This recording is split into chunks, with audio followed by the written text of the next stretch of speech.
Hello everyone and welcome to The No Show. I'll be your host Nathan Orenstein and today I'm going to be reviewing How to Make a Killing. How to Make a Killing is written and directed by Patton and stars Glen, Powell, Margaret, Qualley, and Jessica Henwick. Beckett Redfellow grows up poor after his mother is disowned by his incredibly wealthy family. He finds out he's still in the family's will though, and as an adult, decides to eliminate the 7 members of the family that are ahead of him for the inheritance. How to Make a Killing is loosely inspired by the 1949 film Kind Hearts and Coronets. How to Make a Killing is honestly probably the first film of the year that I'd recommend to just about anyone. That doesn't mean it's the best movie of the year, but it's got all the charm, black comedy, and fun but unaggressive violence that you'd want out of something like this. Well, maybe not enough of any of that stuff to make it great, but enough of it to make it a true crowd pleaser. How to Make a Killing lives and dies by the simplicity of its premise. The concept of Glen Powell having to charm his way into relationships with his estranged relatives so he can get close enough to them so he can kill them without getting caught is an entertaining enough premise to carry a full film, point blank. Zach Woods is an eccentric artist and Topher Grace is a paranoid pastor of a megachurch are the two highlights for me in terms of Beckett's relatives, and their sections are real black comedy standouts for sure.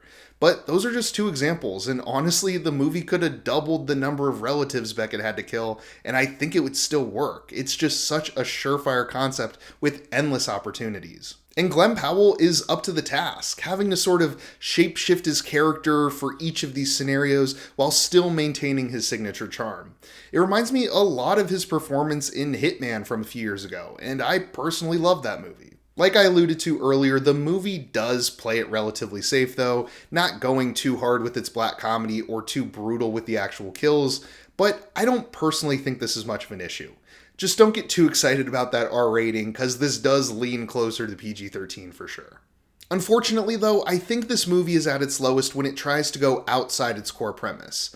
There's this half-baked subplot with Margaret Qualley's character extorting Beckett for a loan because she knows what he's up to. It's very underdeveloped, feels pretty shoehorned in, and Margaret Qualley also does not play this character very well at all. There's also the romance that Beckett strikes up with Jessica Henwick's character. This at least does feel a bit more connected to the rest of the film, but again, it's a very weak subplot and hardly adds anything to the rest of the movie.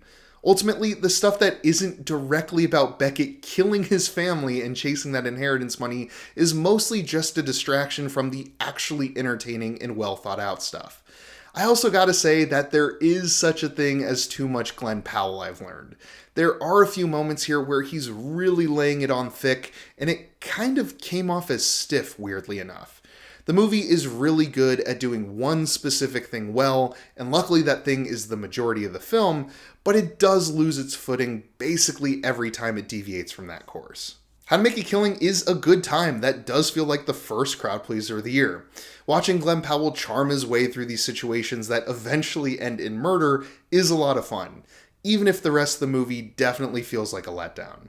It's a simple film that's at its best when it sticks to its simple concept, and luckily that is the majority of the runtime. Not a movie you have to rush out to see by any means, but one I think you probably will enjoy if you do end up watching it. I'm going to be giving it a 6 out of 10. If you enjoyed the review, then feel free to leave a like and subscribe if you're new.